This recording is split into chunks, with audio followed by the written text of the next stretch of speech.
കാര്യം?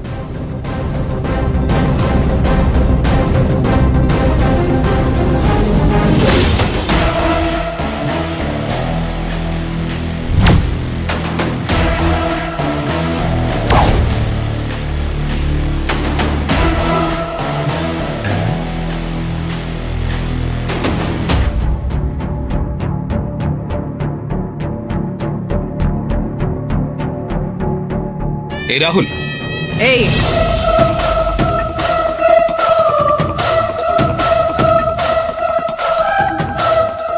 നീ എന്താ ഈ ഓഫീസിനകത്ത്? ഇന്ന് രാവിലെ നിന്നെ ടെർമിനേറ്റ് ചെയ്തല്ലേ?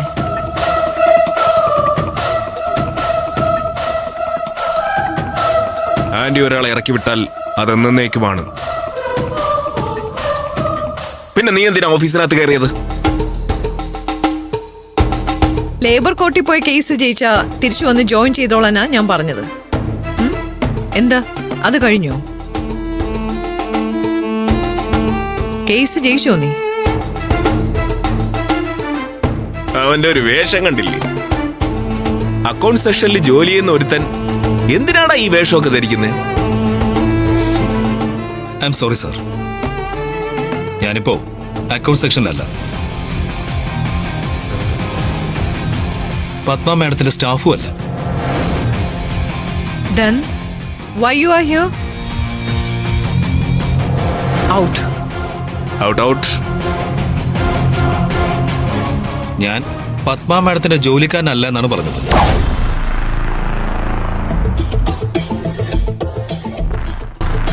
ഈ കമ്പനിയിൽ ജോലി ചെയ്യുന്നില്ലെന്ന് പറഞ്ഞിട്ടില്ല.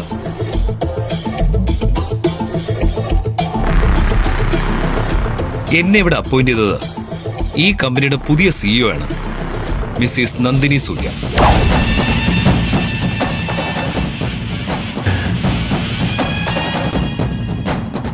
ഞാൻ ജോയിൻ ചെയ്തിരിക്കുന്നത് മിസ്സിസ് നന്ദിനി സൂര്യയുടെ പേഴ്സണൽ സെക്രട്ടറി ആയിട്ടാണ്.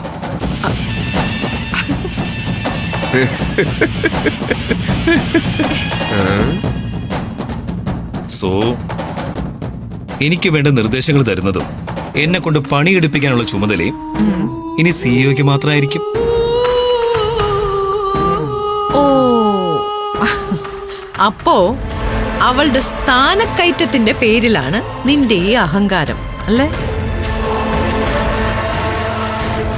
വഴിതെറ്റി വന്ന ഒരു വേലക്കാരി ഇവിടെ ഒരു കസേരയിൽ കയറിയിരുന്ന അത് ശാശ്വതമാണെന്ന് നിനക്ക് തോന്നുന്നുണ്ടോ? പത്മ നിന്നെ ഇവിടെ നിന്ന് പുറത്താക്കിയിട്ടുണ്ടെങ്കിൽ നീ കമ്പനിയുടെ പടിക്ക് പുറത്തു തന്നെയാ.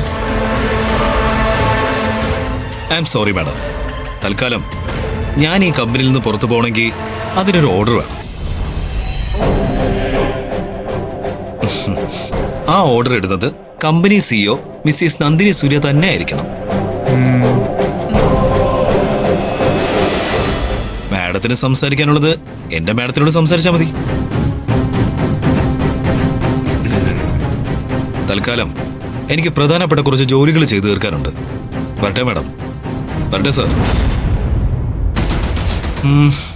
പിന്നെ ഇവിടെ ഇരിക്കുന്ന ആരെയും ഇറക്കി വിടാൻ എളുപ്പം കഴിയും. പക്ഷേ ഇവിടെ ഇരിക്കുന്ന ആർക്കും ഇറങ്ങി പോവാൻ എളുപ്പം പറ്റില്ല. കാരണം ഞങ്ങളും സിൻസിയറായിട്ട് തന്നെയാ ജോലി ചെയ്യുന്നത്. അതിന്റെ കൂലിയെ ശമ്പളമായിട്ട് വാങ്ങാറുള്ളൂ. Okay madam.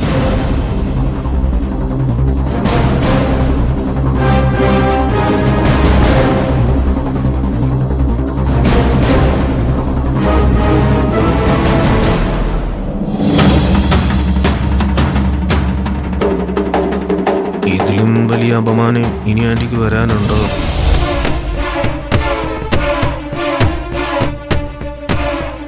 ഇനിയോ അവൻ ഈ കമ്പനി വർക്ക് ചെയ്താ അത് ആന്റിക്ക് എന്നേക്കുമുള്ള തോൽവിയാ.